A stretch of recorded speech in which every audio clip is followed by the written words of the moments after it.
बच्चों, आज कल हम लोगों ने देखा क्रेडिट टाइप ऑफ कैपिटल है कि नहीं है, क्रेडिट क्या होता है, संक्षेप में हम लोगों ने रिवीजन क्लास में देखा।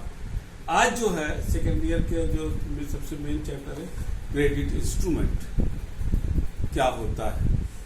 इसमें एक स्टेटमेंट हम बोलेंगे किताब का, negotiable instruments have great significance in the modern business world. These instruments have, ध्यान दीजिएगा, gain prominence as the principal instrument for making payment and discharging business obligation. A negotiable instrument is transferable document which satisfies certain conditions. These instruments pass on freely one to hand and thus form an integral part of the modern business mechanism. अब इसको हम define करते हैं। हम किसी से जब उधार लेते हैं तो उस उधार को हम चुकता करते हैं और उस चुकता करने के लिए हम एक उसको डॉक्यूमेंट देते हैं जो इस बात को सर्टिफाई करता है कि हाँ हम पेमेंट लिए, और सेकंड हम पेमेंट इस समय देंगे, और वो एक अथराइजेशन भी होता है जो कहीं हम प्रूव भी कर सकते हैं हाँ हमने पैसा लिया है, हमको पैसा देना है। ये सारी चीजों को जो करने के लिए हम एक जो डॉक्यूमेंट को जो हम लिखते हैं डिटेल में लाते हैं, that is a credit instrument. Credit instrument जो है Indian negotiable instrument act, Indian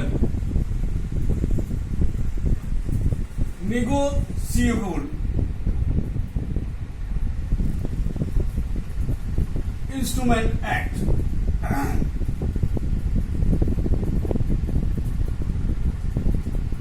act 1881 section 13 के अंतर्गत जो है नेगोशिएबल इंस्ट्रूमेंट को की व्याख्या की गई है। ठीक है, अब इसमें जो है हम जो एक इंस्ट्रूमेंट में नेगोशिएबल इंस्ट्रूमेंट एक्ट में जो डिफिनेशन दिया हम उसको बोल रहे हैं। A negotiable instrument means a promissory note, bill of exchange and cheque payable either order or bearer. देखिए इसमें आप देखे होंगे कि जो लॉ में जो है इंस्ट्रूमेंट किसको कहते हैं ये नहीं दिया है, क्योंकि इसमें सिर्फ 3 नाम दिया है। यहां पर हम थोड़ा सा डिटेल और चलें तो हम थोड़ा सा जाएंगे कि हमारा जो है कोई भी कानून हो, संविधान हो, वो 2 ग्राउंड पर चलता है, और अकाउंट में भी हम लोगों ने देखा है on the basis of the custom and on the basis of the law. Law जो लिखा होता है which is written, custom which is practice since a long time and which is practice in since a long time, that will be also treated same and will get the same privilege as written in the law। आपको एक उदाहरण को बता देते हैं, हमारा England का कानून जो है रिटेन है ही नहीं है, वो इसी बिना पर भी चलता है। इसलिए संविधान और कानून 2 आधार पर चलता है, written and not written. Not written में आता है कस्टम एंड प्रैक्टिसेस, और रिटेन में आता है आपका जो कानून में लिखा हुआ है। हमारे इंडियन नेगोशिएबल इंस्ट्रूमेंट एक्ट में जो लिखा हुआ है वो बाय लॉ अगर हम बात करते हैं, बाय लॉ में पहला promissory note,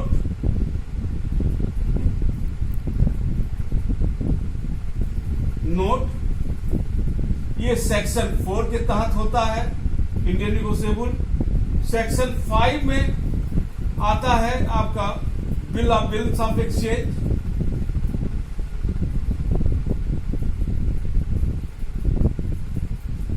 and section C में आता है, सेक्शन 6 में आता है तीसरा चेक।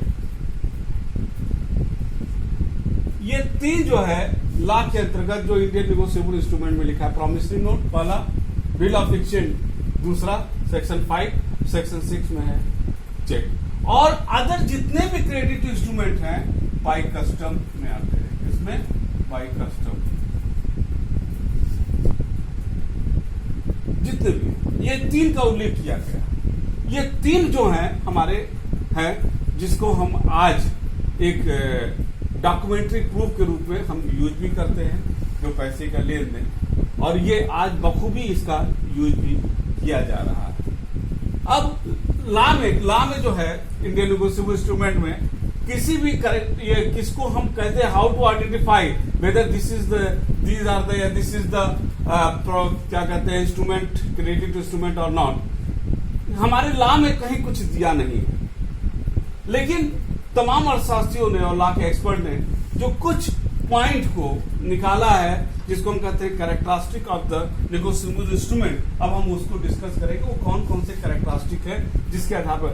ध्यान दीजिएगा वो चीज लॉ में इंडियन नेगोशिएबल इंस्ट्रूमेंट एक्ट में नहीं दिया है, लेकिन तमाम एक्सपर्ट ने, अर्थशास्त्रियों ने और लॉ के विशेषज्ञों ने इसको अपने अध्ययन के जरिए निकाला है। अब हम उसको डिस्कस करने जा रहे हैं। पहला जो है आपका जो दिया है, पहला है आपका फ्रीली ट्रांसफरेबल। पहला कैरेक्टरिस्टिक क्या है? कैरेक्टरिस्टिक पहला है फ्रीली ट्रांसफरेबल, यानी कि जो निगोशिएबल अंश है वो from one person to another person हम बिना हिचक जैसे उसको हम दे सकते हैं, या थ्रू इंडोर्समेंट या मेरे डिलीवरी या किसी चीज में हम उसको दे सकते हैं बिना उसको वो तो पहला होता है फ्रीली ट्रांसफर। दूसरा है title of holder, title of holder free from all defect, माने कोई भी जो जिसके नाम उस पर लिखा हुआ है वो क्लियर होना चाहिए। जैसे मान लीजिए कि आप किसी से किताब ले रहे हो, खरीद रहे हो, मान लो सेकेंड हैंड किताब लेने जा रहे हो, तो आप ये मान के चलते हो इस व्यक्ति का किताब है, तब आप उसको खरीदते हो। उसको कहते हैं फ्रॉम ये कि ये जो है इसमें कोई भी दोष नहीं है, कोई डिफेक्ट नहीं है। तो जब हम कोई सामान किसी से लेते हैं तो ये मान के लेते हैं कि कोई डिफेक्ट नहीं है, ठीक है ना, वो उसको हम लोग कहते हैं title for holder free from all defect. तीसरा होता है रिकवरी। क्या होता है तीसरा? रिकवरी।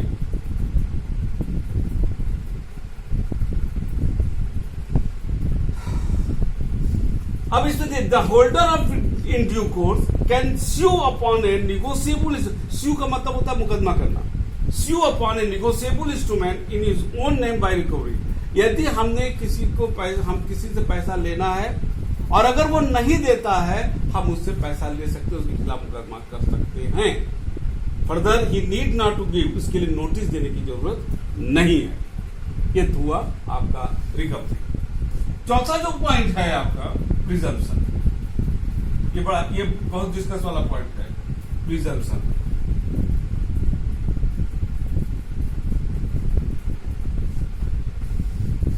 ये जो प्रिजम्पशंस है ये हमारे इंडियन नेगोशिएबल इंस्ट्रूमेंट एक्ट 1881 के सेक्शन 118 एंड 119 में डिस्कस किया गया है।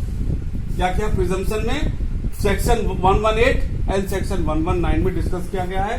पहला प्रिजम्पशन जो है, प्रिजम्पशन का मतलब होता है कि हम उसमें क्या क्या वो निहितार्थ फैक्टर होना चाहिए जिसके आधार पर, और या क्या क्या प्रिजम्पशन माने वो हम एज्यूम करें कि ये चीज उसमें होना चाहिए। इस सेक्शन 118 इसमें जो पहला दिया हुआ है ए, दैट इज द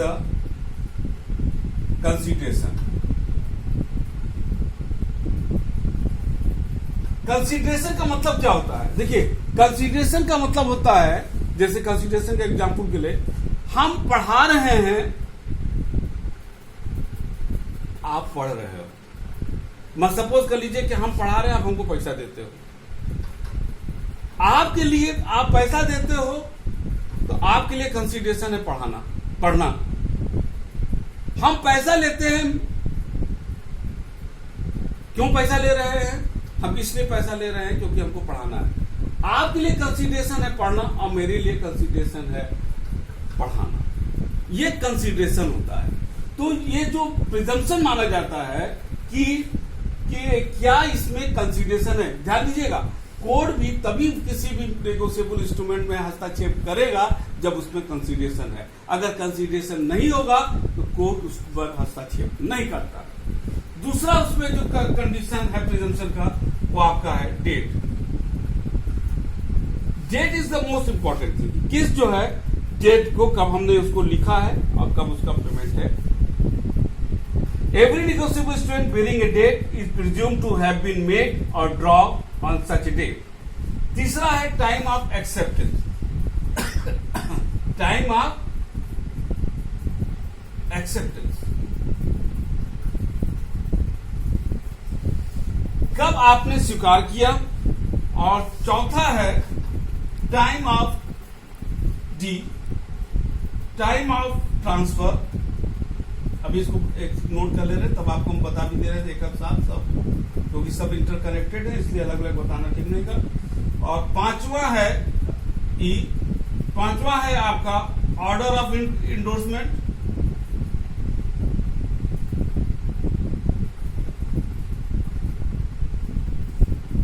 छठा है आपका स्टैम्प।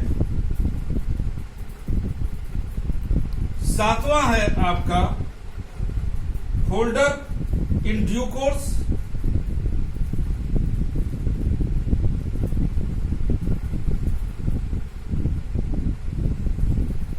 और आठवां है आपका proof of protest.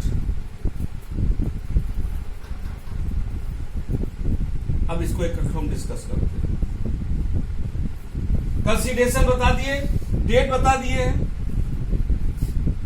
Time of acceptance, आप कब उसको एक्सेप्ट करते हो, किस टाइम एक्सेप्ट करते हो, क्यों, क्योंकि जब हम एक्सेप्ट करेंगे उसी के बाद ही तो निकल के आएगा कि कब हमको उसकी मेच्योरिटी कब होगी। तो इसलिए time of acceptance is very important thing. चौथा time of transfer. Every transfer of negotiable instrument is presumed to have been made before the maturity। ध्यान दीजिएगा, मेच्योरिटी के पहले ट्रांसफर हो जाना, क्योंकि मेच्योरिटी के बाद that negotiable instrument is the simply paper, वो पेपर जिसको हम रद्दी पेपर कह सकते हैं, बेकार हो जाता है।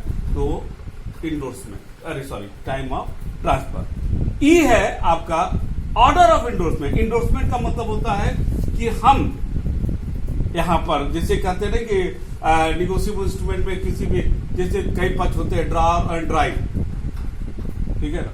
तो हम मान लीजिए कि एक व्यक्ति है जो जिसने उधार लिया है और हमको पैसा लेना है, तो हमको पैसा लेना है, हम उसको क्या कर सकते हैं, किसी दूसरे व्यक्ति को भी दे सकते हैं जिससे हमको पैसा जिससे देना था, हम उसको इंडोर्स कर सकते हैं।